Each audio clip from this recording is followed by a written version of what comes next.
Baik, terima kasih rekan Dita. Selamat malam saudara, saya Kenan Judge kembali menemani Anda dalam Dialog Indonesia Malam. Saudara, tema kita hari ini adalah calon Kapolri tersangka KPK. Ya, sejak kemarin kontroversi mengenai pencalonan Komjen Polisi Budi Gunawan sebagai calon Kapolri mendapatkan juga banyak penolakan. Dan kita akan berbicara apakah KPK perlu melanjutkan proses hukumnya itu sendiri dan apa urgensinya untuk mengganti Kapolri pada saat ini. Dan untuk membicarakan tema kita pada malam hari ini telah hadir bersama saya Bapak Bambang Widodo Umar sebagai pengamat kepolisian atau dosen pasca sarjana kajian ilmu kepolisian Universitas Indonesia. Selamat malam Pak Bambang. Selamat malam. Iya, dan di sebelah Pak Bambang ada Bung Neta Espane, Ketua IPW atau Indonesia Police Watch. Selamat malam. Selamat malam. Neta. Ya, saya ingin memulai. Pertanyaan pertama adalah sejak awal penunjukan Komjen Polisi Gunawan atau yang kita bilang BG ya sebagai calon Kapolri itu banyak mendapat penolakan hingga akhirnya hari ini DPR akhirnya melalui Komisi 3 meloloskan fit and proper testnya itu sendiri. Kira-kira reaksi Anda bagaimana Pak Bambang? Ya, dengan penolakan ini mesti menimbulkan problem yang rumit di dalam konteks perpolitikan di Indonesia maupun dalam konteks penegakan hukum di Indonesia. Mengapa? Karena salah satu panglima hukum dalam kelembagaan hukum di Indonesia sebelum jadi sudah dinyatakan sebagai tersangka. Nah, tentu ada masalah nih dalam proses tentunya. Nah, masalah ini yang perlu kita kaji, kenapa kok sampai begitu. Kalau saya melihat pada awal usulan, itu nampaknya nggak ada apa-apa semula. Ada permintaan ke Kompolnas, sekian orang untuk dicalonkan sebagai calon Kapolri. Tetapi pada saat tertentu muncul kemauan dari Presiden di mana menggunakan hak prerogatif untuk mengambil satu orang saja dan tanpa melalui pemeriksaan daripada KPK ataupun PPATK. Sebetulnya memang itu tidak ada landas hukumnya ya, boleh-boleh saja, langsung aja boleh juga. Akan tetapi karena sebelumnya dari beberapa calon itu ada dugaan-dugaan yang tidak bersih, yang itu terkait dengan istilah rekening gendut. Nah, ini yang jadi rame. Kok yang diambil ini? Karena ini ada dugaan rekening gendut dulunya. Itulah akhirnya jadi masalah lebih panjang lagi. Oke, baik. Anda sendiri, Bung Neta, apa tanggapan Anda? Ya, pro kontra dalam sebuah pencalonan itu hal biasa ya. Jadi ketika Komisi 3 sudah menyatakan sepakat secara aklamasi menyepakati Budi Gunawan menjadi Kapolri, tidak ada pilihan bagi Presiden Jokowi, saya kira harus segera dilantik. Nah, informasi yang kita dapat Jumat akan dilantik Budi Gunawan sebagai Kapolri. Kita mendukung, Indonesia Police Watch mendukung BG dilantik menjadi Kapolri. Kenapa? Karena kita melihat ada proses yang salah kaprah yang dilakukan KPK ketika menetapkan Budi Gunawan menjadi tersangka. Kesalahan kaprah itu adalah tiba-tiba Budi Gunawan dijadikan tersangka. Coba kita bandingkan dengan Joko Susilo. Ketika Joko Susilo dinyatakan sebagai pelaku korupsi simulator SIM, itu ada proses pemeriksaan saksi. Bahkan Joko Susilo diperiksa sebagai saksi dulu sebelum dijadikan tersangka. Ada proses panjang. Sehingga ketika dia dijadikan tersangka, ditangkap dan ditahan, semua pihak oke, benar, tidak ada proses yang dilanggar di situ. Tapi Budi Gunawan ujung-ujungnya tersangka, tidak ada pemeriksaan, gitu ya. Nah, kemudian yang kedua, kesalahan kaprahnya adalah PPATK mengatakan Budi Gunawan kena gratifikasi. Dalam gratifikasi, tersangkanya itu minimal harus 2, gitu ya. Tidak ada 1, ini kan 1 cuma Budi Gunawan. Artinya 2 yang menerima gratifikasi dan yang memberi gratifikasi. Iya, yang menerima dan memberi itu menjadi tersangka. Baik. Nah, ini tidak ada siapa yang memberi. Karena tuduhan kepada Budi Gunawan adalah dia bukan pencuri uang negara. Baik. Tapi gratifikasi, suap. Iya, betul. Anda menyatakan di sini tidak ada yang memberi. Dan Anda tadi bilang jika dibandingkan dengan kasus Joko Susilo, maka itu sudah ada proses pemeriksaan. Namun saya ingin bertanya kepada Anda, bagaimana dengan tahun 2004 sendiri sudah dinyatakan indikasinya bahwa Budi Gunawan memiliki rekening gendut. Itu dinyatakan karena ada hasil pemeriksaan dari PPATK sendiri. Apakah pemeriksaan PPATK tidak bisa dibilang proses? Ya. Itu tahun 2010. Awalnya PPATK mengeluarkan surat ada 57 perwira Polri yang diduga memiliki rekening mencurigakan. 2 diantaranya itu Budi Gunawan 1, kemudian Barudin Haiti 1. Surat itu meminta lembaga kepolisian melakukan penyelidikan. Kemudian Bareskrim melakukan penyelidikan.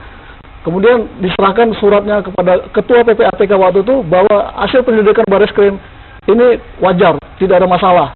Dan itu diterima oleh Ketua PPATK, tidak ada protes waktu itu.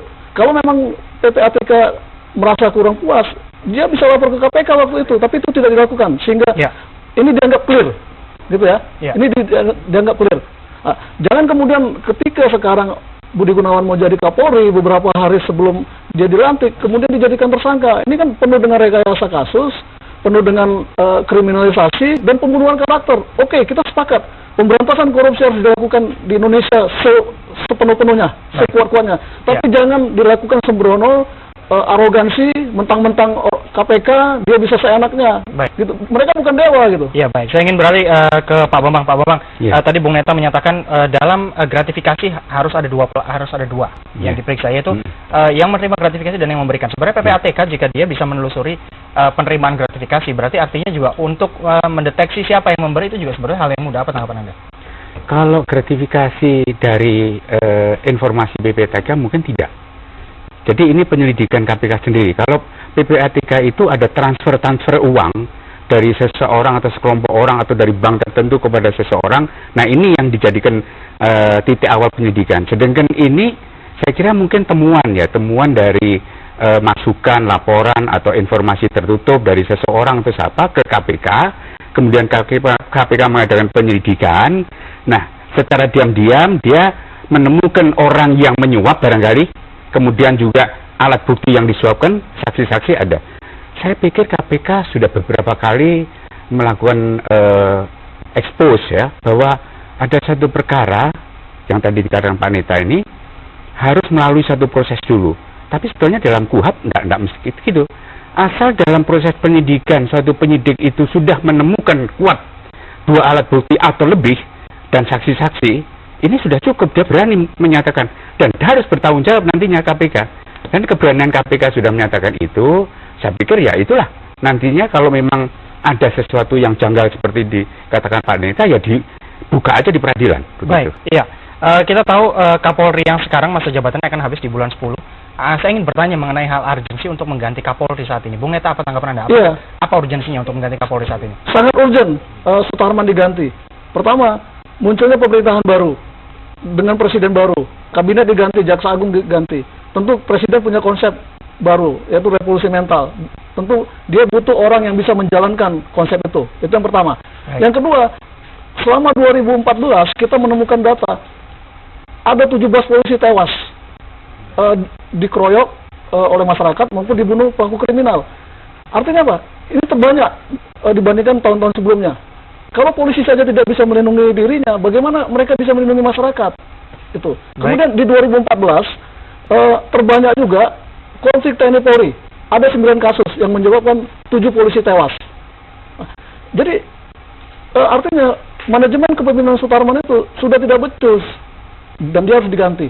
Supaya apa? Muncul kepemimpinan baru yang lebih profesional mengelola kepolisian. Intinya Anda menyatakan sangat urgent. Sangat urgent. Baik, Pak Bambang, Anda sendiri bagaimana melihat urgensinya? Ya, saya berbeda pandangan ya. Kalau kita lihat memang kepemimpinan Pak Tarman ada beberapa kejadian-kejadian yang ya mengejutkan juga ya. Akan tetapi faktor secara kepemimpinan leadership-nya saya lihat juga sebetulnya ada cukup baik juga. Tapi faktor kejadian itu tidak sekedar dari kepemimpinan tetapi juga ada faktor struktur ya. Faktor keamanan di Indonesia yang belum didudukan secara proporsional itu juga perlu dibenahi. Jadi tidak Sutarman. Kalau dikatakan Sutarman katakan ini bawaan orde yang lalu, wah ini saya pikir juga kurang tepat. Polisi adalah alat negara. Dia sebagai pelindung pengayom bangsa dan negara. Termasuk presidennya dilindungi, semua dilindungi. Jadi kalau ganti pimpinan siapapun juga bagi saya tidak ada masalah. Dan undang-undang pun tidak mewajibkan harus dia pro pada pemerintah siapa. Dia harus menjalankan suatu program. Nanti berubah program lagi, ada nawacita, ada apa, ya kacau-kacau lagi. Boleh itu disesuaikan dengan program-program yang sudah ada. Sehingga ada kontinuitas, ada konsistensi di dalam perjalanan. Jangan tergantung pada adanya pemerintahan baru atau pemerintahan lama. Baik. Karena polisi itu polisi negara. Gitu. Iya, baik. Saya ingin berbicara mengenai fit dan proper test, terutama dalam kriterianya itu sendiri. Apakah tertuang ada kriteria resmi yang menyatakan bahwa jika orang memiliki rekening gendut, maka dia akan terjegal di fit and proper test. Ya, bagaimana tanggapan Anda? Jadi ketentuan-ketentuan, banyak sekali ketentuan di Indonesia itu tidak jelas, termasuk ketentuan di fit and proper test.